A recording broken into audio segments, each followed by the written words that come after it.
Markus, so question for you is our SEEK technologies, as we have said, they actually have been around for quite a lot of years or many years already. What are maybe concisely to the point the main differentiators of your technology at Orcan? Yeah, you're completely right. It's nothing new to run a Rankine cycle with the organic medium. It's well known since 100 years. So far, as I mentioned on one of the slides, it was always a customized system, which was developed with a customized turbine and was tailor-made for the heat source. What we've done is we brought the flexibility and modularity aspect to this. So basically, we packaged a power plant into a container, and this leads to several advantages, which at the end we see as decision criteria or no regret move at our customers. So it's the flexibility that you don't have to fix your heat over the next years. You don't have to promise that. That makes it decisible. Another point which we see a lot is it's a super simple approach. So we have it's easy to operate. Some customers call it's idiot proof. So which is also something I like to see or to get this impression once they've seen our references. Yeah, it's at the end with this containerized approach, it's simple to deploy. At the end, it's still a power plant, but we made it as simple as possible, framing it with easy PPA modules and the turnkey approach. It makes it decisible for the customer. So yeah, we have the flexibility for as a small company to develop basically based on the customer wishes, and looks like we have done this. And by this, it becomes decisible for the customers. That's what we get as a feedback. But still, we're successful. We grew, everything nice, but it's nothing compared what is out there on heat. So the ambition, of course, is to do more and more and offer a product for our customer or a solution which they can decide. It's not that they are bad and wasting the heat. There is also truth that the solution which was offered so far by the waste heat recovery industry was simply not decisible for the big customers.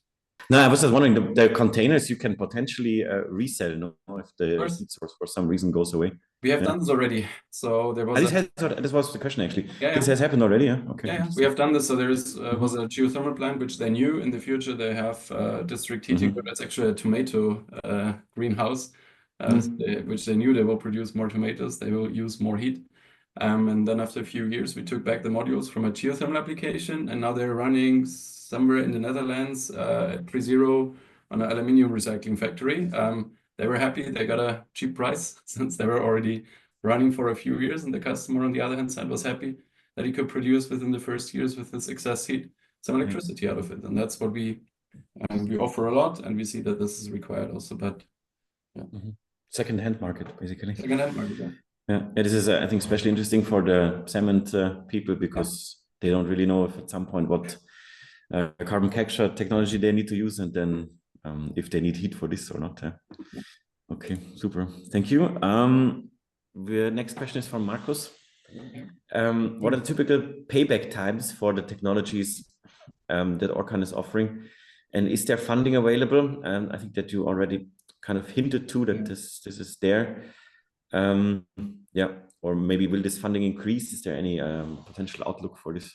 I think the honest answer is, well, it depends. As the lawyers like to say, it depends on installation cost, it depends on electricity price, it depends on potential other savings. For example, if you install on the preheater, you also have water savings.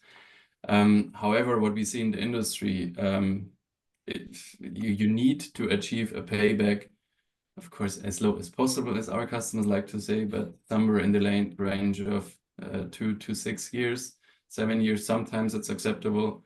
You can stretch this a bit with the clever financing option. Then you could also accept slightly higher paybacks in order to still offer a competitive electricity price. But this is the range we need to meet and obviously meet, otherwise the customers wouldn't do it. On the funding scheme, yes, it's funding available across Europe, definitely. Everywhere you find a little bit of money, sometimes like in Italy, white certificates, which are easily increasing the savings of 20–30%.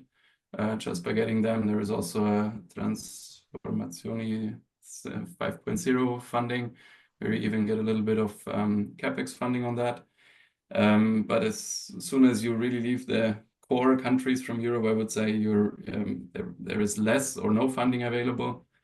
And that's where you have to also be able to compete with.